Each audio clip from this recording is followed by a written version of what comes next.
ആരും ജമാഅത്തെ ഇസ്ലാമിയെ ശുദ്ധീകരിക്കാൻ നോക്കണ്ട കേട്ടോ. ജമാഅത്തെ ഇസ്ലാമി അങ്ങനെ ശുദ്ധീകരിക്കപ്പെടുന്ന ഒന്നല്ല. ജമാഅത്തെ ഇസ്ലാമി എന്ന് പറയുന്നത് ഒരു സാർവദേശീയ സംഘടനയാണ്. ഓരോ സ്ഥലത്തും ഓരോ നിലപാട് സ്വീകരിക്കുന്നുണ്ടാവും. ശുദ്ധമായ മത തീവ്രവാദ നിലപാടാണ് അവർക്കുള്ളത്. അതുകൊണ്ടാണ് ഏറിയ കൂറുള്ള മതവിശ്വാസികൾ, സെക്യുലറായിട്ടുള്ള മതവിശ്വാസികൾ അതിനെ എതിർക്കാൻ തയ്യാറാകുന്നത്. അതും കാണണം. ജമാഅത്തെ ഇസ്ലാമിക്ക് അനുകൂലമായ നിലപാട് ഒരു ഘട്ടത്തിലും CPIMO LDFO സ്വീകരിച്ചിട്ടില്ല. അവർ കറകളഞ്ഞ വർഗീയവാദികളാണ് എന്ന നിലപാടാണ് CPIMനും LDFനും നേരത്തെയുള്ളത്, ഇപ്പോഴുമുള്ളത്. അവരുടെ നിലപാടിൽ ഇതേവരെ മാറ്റം വന്നിട്ടില്ല.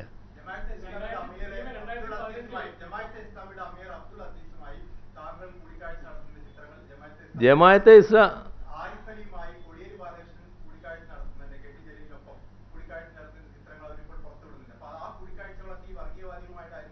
ആ കൂടിക്കാഴ്ച വർഗീയവാദിയാണെന്ന് അറിഞ്ഞുകൊണ്ട് തന്നെയാണ് അവർ ഞങ്ങളെ കാണണം എന്ന് ഇങ്ങോട്ട് ആവശ്യപ്പെടുകയാണ്.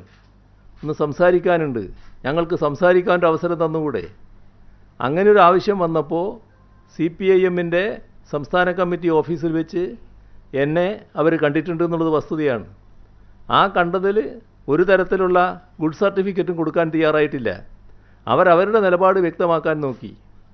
നിങ്ങൾ മനസ്സിലാക്കേണ്ടത്, അവരുടെ നിലപാട് വ്യക്തമാക്കാൻ വേണ്ടി വന്നപ്പോൾ ഒരു ഘട്ടത്തിൽ അവരുടെ കൂടെ സോൾഡാറ്റിയുടെ യുവാക്കളും ഉണ്ടായിരുന്നു. അപ്പോൾ ഞാൻ അവരോട് അവർ പറഞ്ഞു ഇത് സോൾഡാറ്റിയുടെ നേതാക്കളാണെന്ന് പറഞ്ഞു. അപ്പോൾ ഞാൻ പറഞ്ഞു ഇവരല്ലേ ഏറ്റവും വലിയ സാമൂഹ്യ വിരുദ്ധർ, അവരെ മുഖത്ത് നോക്കി പറഞ്ഞതാ. അപ്പോൾ അവർ പെട്ടെന്ന് ഷോക്കായി. എന്താ അങ്ങനെ പറഞ്ഞെന്ന് ചോദിച്ചു. ഞാൻ പറഞ്ഞു ഇവരെല്ലാ നല്ല കാര്യങ്ങളും എതിർക്കുകയല്ലേ, നാട്ടിൽ ഏത് നല്ല കാര്യം വരുമ്പോഴും അതിനെതിരായിട്ടല്ലേ നിന്നുകൊണ്ടിരിക്കുന്നത്. അങ്ങനെ സമീപനം സ്വീകരിക്കുന്നവരല്ലേ സാമൂഹ്യ വിരുദ്ധർ. ആ സാമൂഹ്യ വിരുദ്ധ നിലപാട് സ്വീകരിച്ചുകൊണ്ടാണോ പോകേണ്ടത്? ഞങ്ങളൊന്നും പറയേണ്ട കാര്യങ്ങൾ പറയുന്നതിന് മടി കാണിക്കുന്നവരല്ല കേട്ടോ.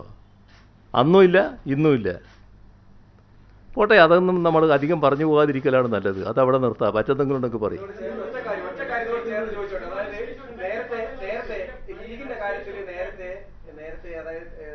ലോക്സഭാ തെരഞ്ഞെടുപ്പിന് മുമ്പൊക്കെ ഒരു മതേതര കക്ഷിയാണെന്ന നിലപാട് CPM ഉണ്ടായിരുന്നു.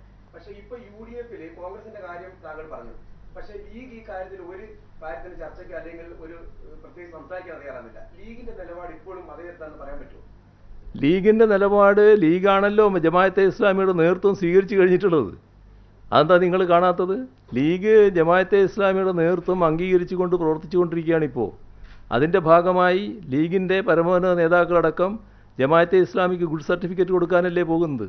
അത് UDF രാഷ്ട്രീയത്തിൻ്റെ ഭാഗമാണ്. UDFനെ കേരളത്തിൽ സംരക്ഷിച്ചു നിർത്തുന്ന ആരാ?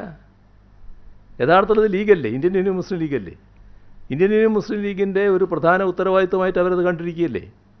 അതിൻ്റെ ഭാഗമായിട്ടുള്ള നിലപാടുകളുടെ ഭാഗമാണ് ഈ ജമാഅത്തെ ഇസ്ലാമി അടക്കം കൂട്ടുപിടിക്കാൻ തയ്യാറായിട്ടുള്ളത്. എങ്ങനെയെങ്കിലും കുറച്ച് വോട്ട് കിട്ടണം, അതിനാവശ്യമായ നടപടികൾ സ്വീകരിക്കുകയാണ്. അതിൻ്റെ ഭാഗമായി എന്തെല്ലാം ചെയ്തുകൊണ്ടിരിക്കുന്നുണ്ട്.